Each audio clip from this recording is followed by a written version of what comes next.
नमस्कार दोस्तों, bank promotion exam guide में आपका स्वागत है।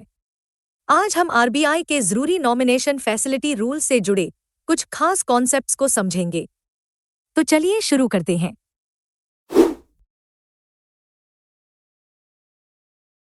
बैंक नॉमिनेशन फैसिलिटी का एक मुख्य उद्देश्य क्या है?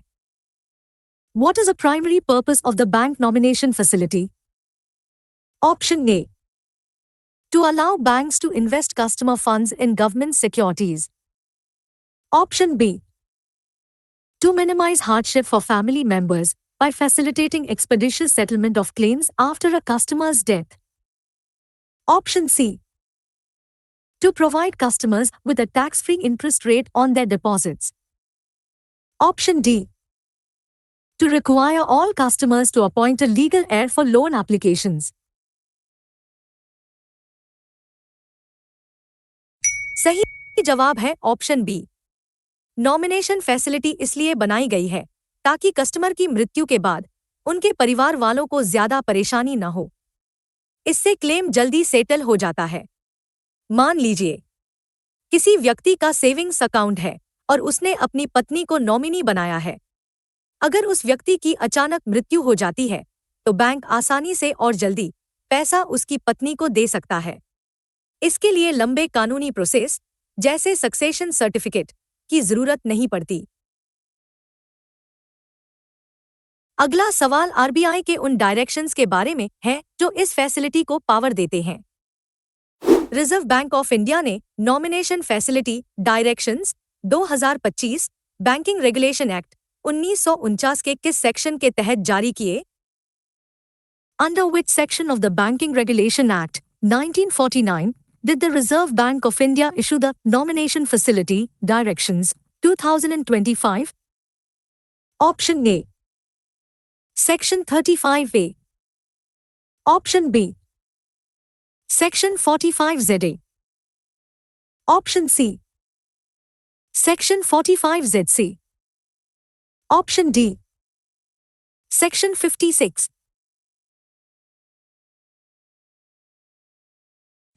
सही जवाब है ऑप्शन ए। आरबीआई ने ये डायरेक्शंस बैंकिंग रेगुलेशन एक्ट 1949 के सेक्शन 35 के तहत जारी किए हैं। यह सेक्शन आरबीआई को पावर देता है कि वह जनहित में यानी पब्लिक इंटरेस्ट में बैंकों को जरूरी निर्देश दे सकता है।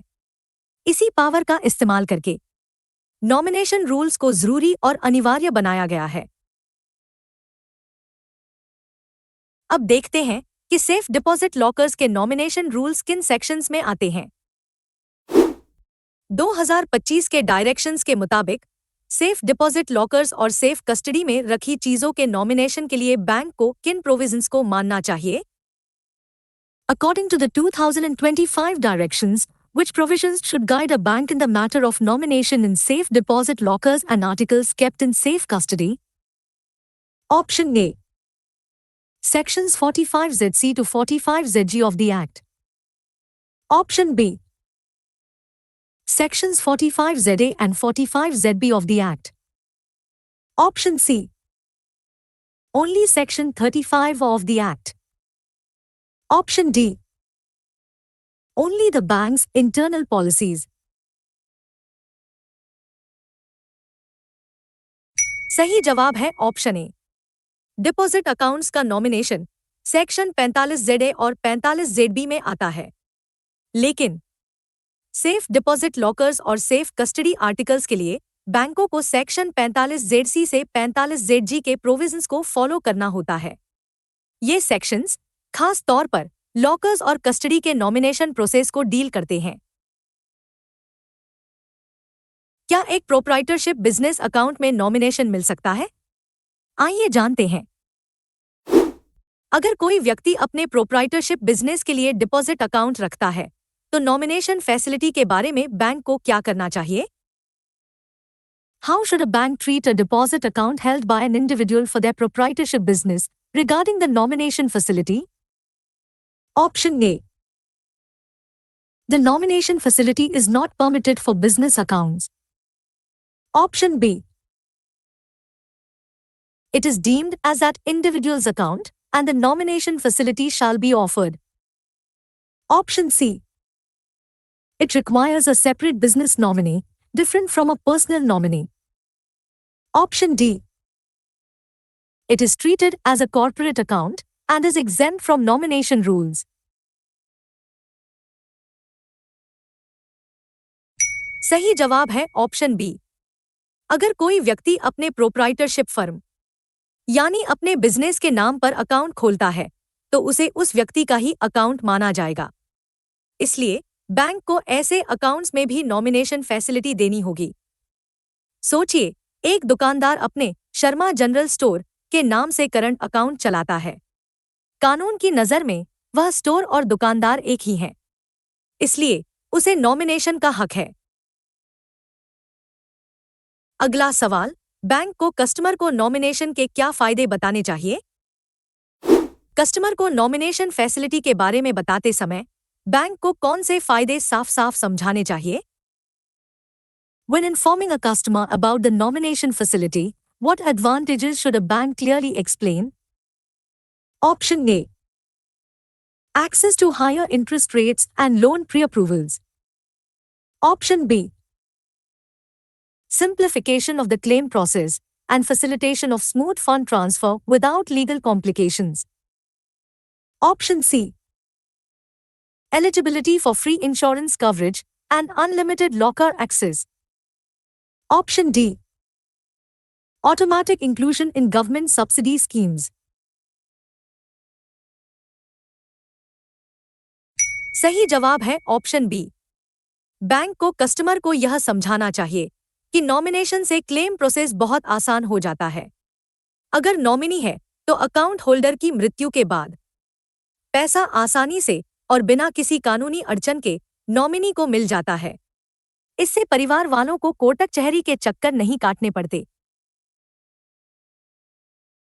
चलिए अब क्वेश्चन 1 से 5 तक का रिवीजन करते हैं।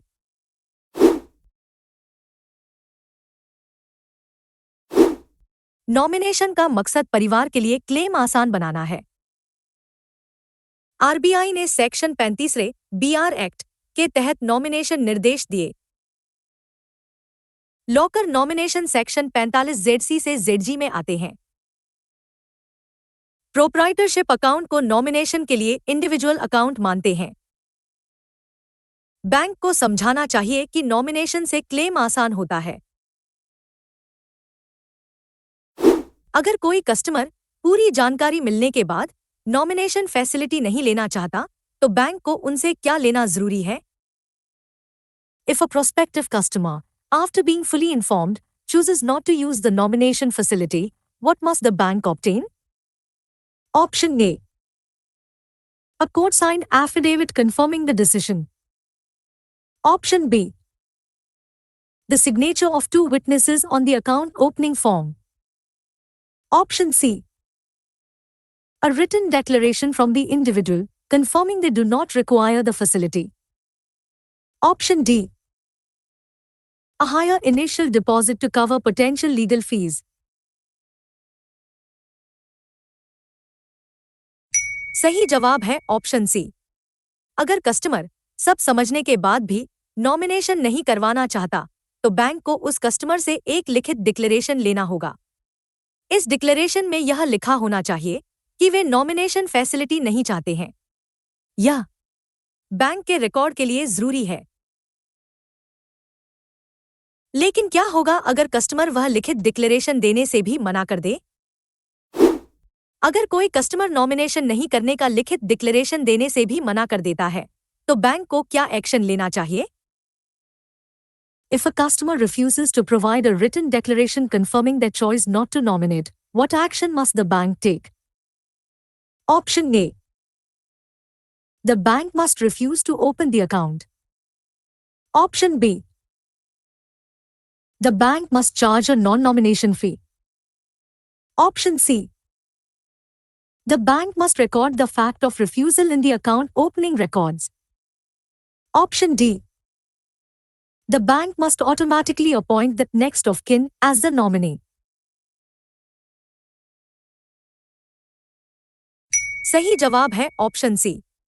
अगर कस्टमर नॉमिनेशन भी नहीं करना चाहता और यह लिखकर भी नहीं देना चाहता तो बैंक उसका अकाउंट खोलने से मना नहीं करेगा।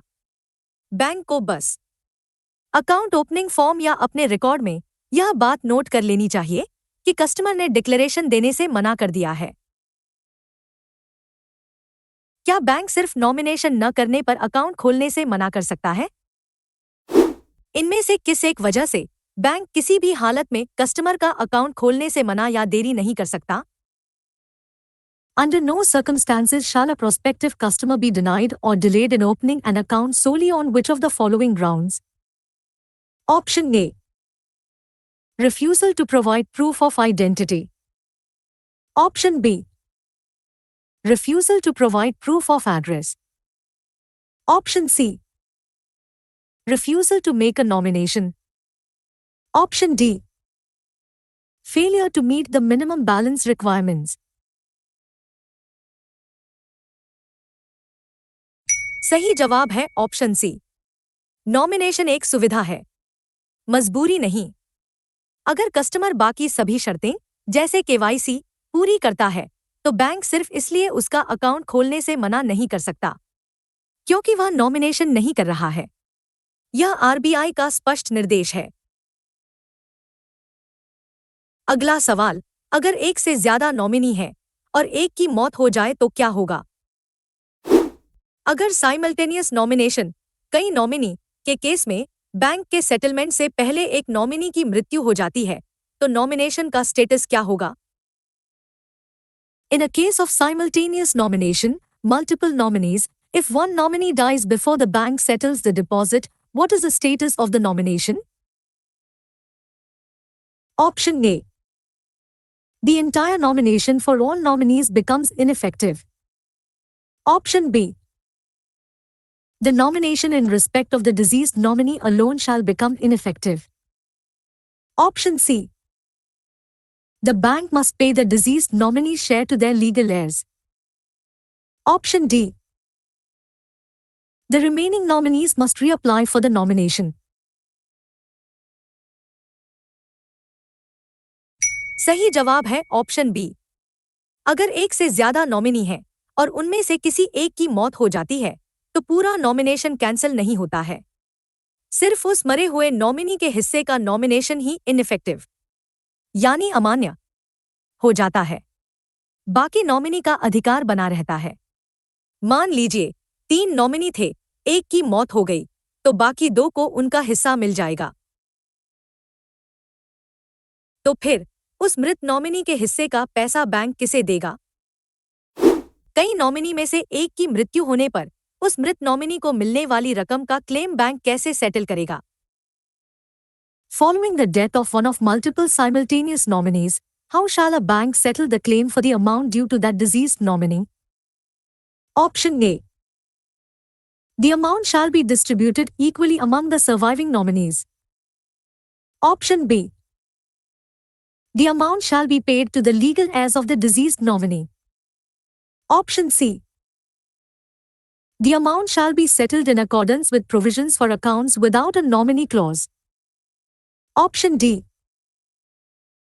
The amount shall be forfeited to the bank. सही जवाब है ऑप्शन सी।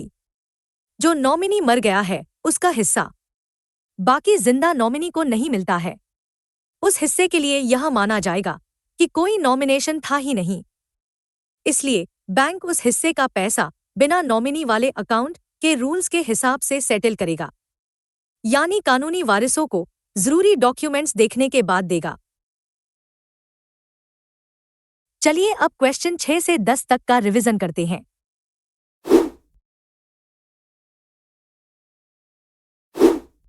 नॉमिनेशन न करने पर बैंक को लिखित डिक्लेरेशन लेना चाहिए। अगर कस्टमर डिक्लेरेशन न दे तो बैंक को यह फैक्ट रिकॉर्ड करना होगा। सिर्फ नॉमिनेशन न करने पर बैंक अकाउंट खोलने से मना नहीं कर सकता। कई नॉमिनी में से एक की मौत पर सिर्फ उसका नॉमिनेशन अमान्य होगा। मृत नॉमिनी का हिस्सा बिना नॉमिनेशन वाले रूल से सेटल होगा। बैंक बैंकिंग रेगुलेशन एक्ट के प्रोविजंस के तहत वैलिड डिस्चार्ज क्लेम नहीं कर सकता अगर पेमेंट उन व्यक्तियों को किया गया हो जिनका नॉमिनेशन के तहत खास मकसदों के लिए हुआ हो।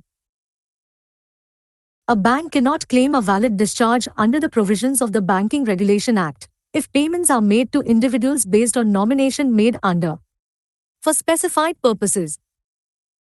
Option A. The bank's internal policy. Option B. Any other law. Option C. A verbal agreement. Option D. The Indian Succession Act.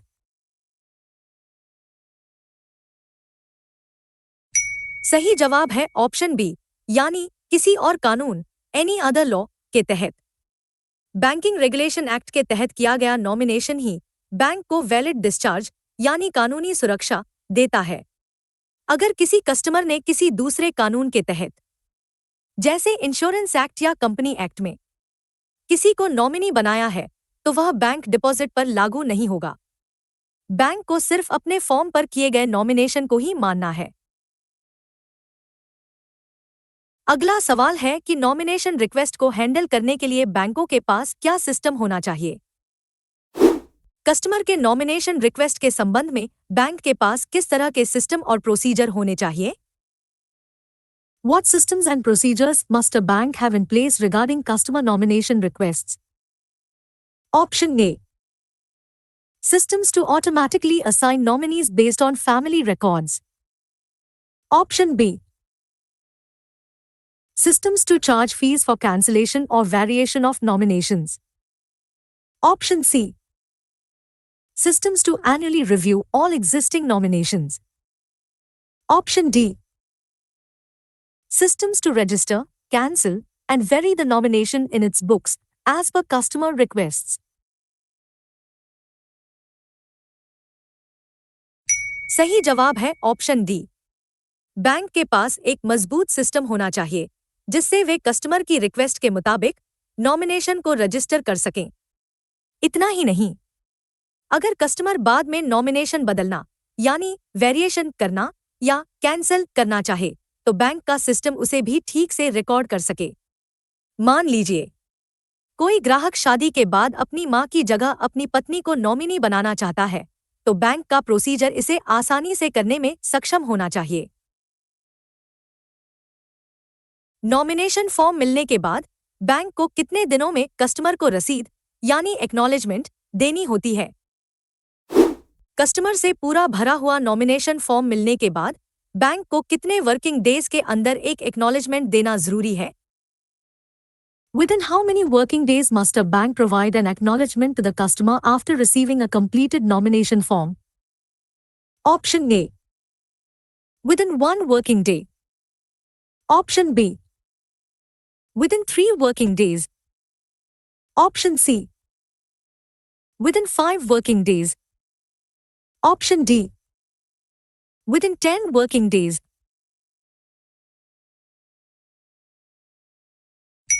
सही जवाब है ऑप्शन बी। आरबीआई के निर्देश साफ हैं कि जैसे ही बैंक को नॉमिनेशन का फॉर्म रजिस्ट्रेशन, कैंसलेशन या वेरिएशन के लिए मिलता है, उसे 3 वर्किंग डेज के अंदर कस्टमर को एक रसीद देनी होगी। यह रसीद तब भी देनी है भले ही कस्टमर ने इसके लिए पूछा न हो। यह एक ऑटोमेटिक प्रोसेस होना चाहिए। अगर बैंक किसी नॉमिनेशन रिक्वेस्ट को रिजेक्ट करता है तो उसे क्या करना चाहिए? अगर कोई बैंक नॉमिनेशन रिक्वेस्ट को रिजेक्ट कर देता है क्योंकि वह एक्ट या रूल्स के मुताबिक नहीं है, तो बैंक को क्या करना जरूरी है? If a bank rejects a nomination request because it does not conform to the act or the rules, what must the bank do? Option A. Inform the customer verbally at their next visit. Option B. Send a notification via SMS only. Option C. Inform the customer in writing, citing the reasons for rejection, within 3 working days. Option D. Automatically open the account without nomination.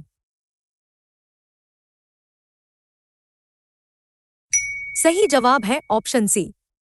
अगर nomination form में कोई गलती है या वह नियमों के अनुसार नहीं है और बैंक उसे रिजेक्ट करता है, तो बैंक को चुप नहीं रहना है। उसे 3 वर्किंग डेज के अंदर कस्टमर को लिखित में यानी राइटिंग में बताना होगा कि रिक्वेस्ट क्यों रिजेक्ट की गई है। कारण बताना जरूरी है ताकि कस्टमर उसे ठीक कर सके। नॉमिनेशन रजिस्टर होने पर बैंक को पासबुक या स्टेटमेंट पर क्या लिखना होता है? जब कोई नॉमिनेशन रजिस्टर हो जाता है तो बैंक को पासबुक, स्टेटमेंट ऑफ अकाउंट या टर्म डिपॉजिट रिसीट (TDR) के ऊपर खास तौर पर क्या लेजेंड रिकॉर्ड करना चाहिए? What specific legend must a bank record on the face of the passbook, statement of account, or term deposit receipt (TDR) when a nomination is registered?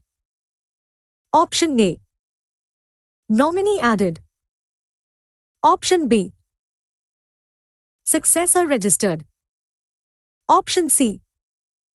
Nomination registered. Option D. Heir appointed.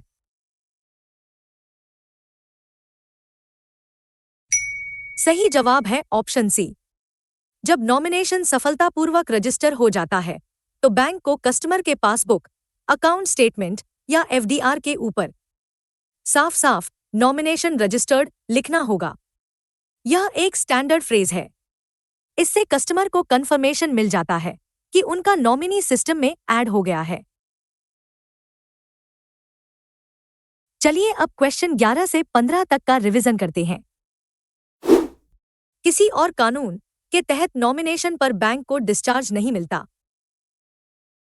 बैंकों को nomination register, cancel और बदलने का system रखना होगा।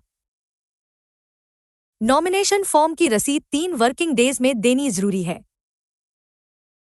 Rejection की जानकारी 3 दिन में लिखित में कारण सहित देनी होगी।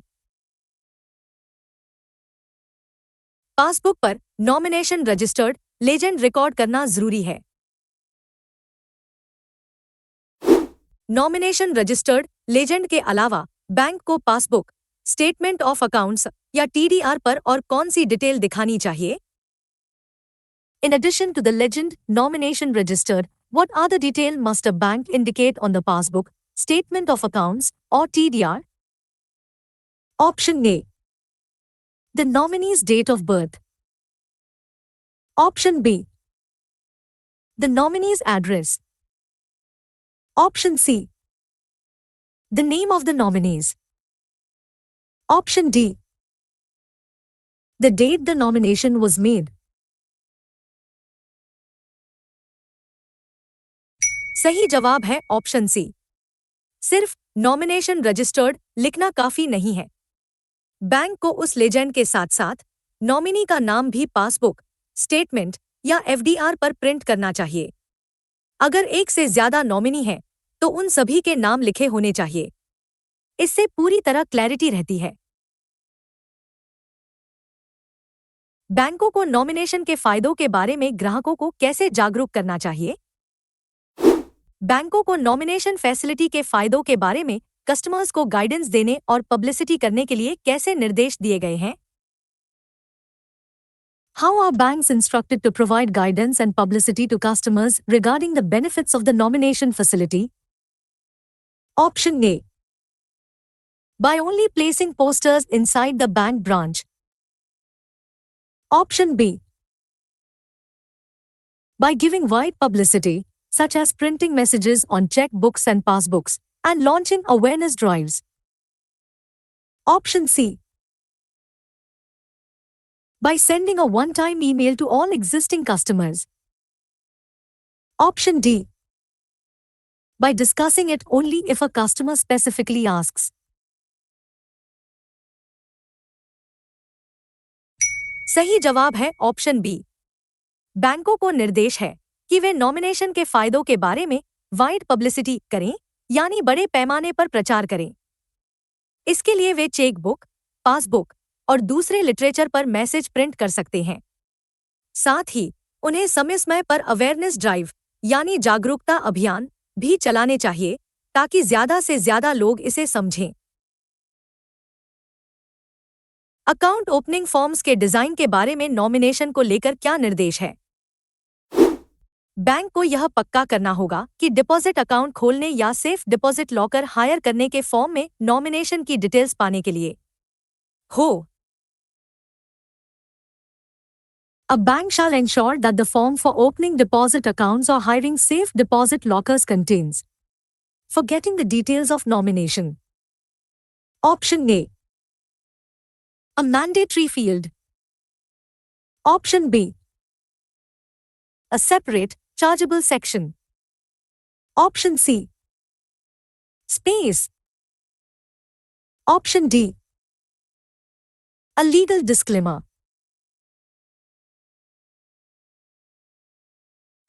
सही जवाब है ऑप्शन सी। आरबीआई कहता है कि सभी अकाउंट ओपनिंग फॉर्म्स में नॉमिनेशन की डिटेल्स भरने के लिए जरूरी जगह यानी स्पेस होनी चाहिए। इसे मैंडेटरी फील्ड नहीं कहा गया क्योंकि कस्टमर नॉमिनेट करने से मना कर सकता है, लेकिन फॉर्म में इसके लिए एक डेडिकेटेड सेक्शन या जगह जरूर होनी चाहिए।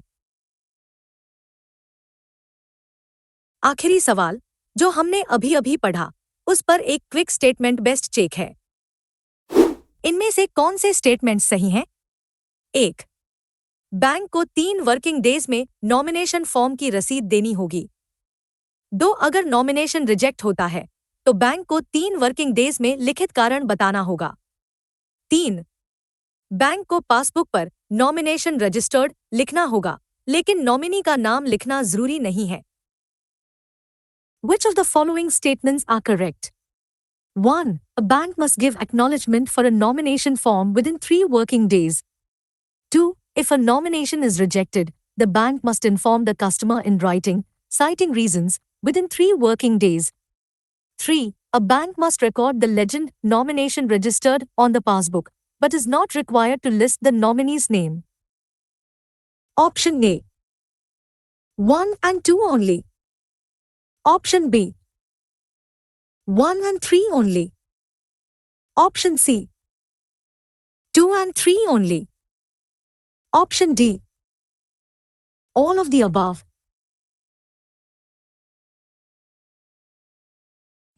सही जवाब है ऑप्शन ए। स्टेटमेंट 1 और 2 बिल्कुल सही हैं। बैंक को 3 दिन के अंदर रसीद देनी होती है और रिजेक्ट करने पर 3 दिन में लिखित कारण बताना होता है, लेकिन स्टेटमेंट 3 गलत है। जैसा कि हमने पहले देखा, बैंक को नॉमिनेशन रजिस्टर्ड लेजेंड के साथ साथ नॉमिनी का नाम भी पासबुक या स्टेटमेंट पर लिखना जरूरी है। बहुत बढ़िया, आपने यह क्विज पूरा कर लिया है। तो दोस्तों, आज हमने नॉमिनेशन के लीगल फ्रेमवर्क और बैंकों की ऑपरेशनल ड्यूटीज पर फोकस किया।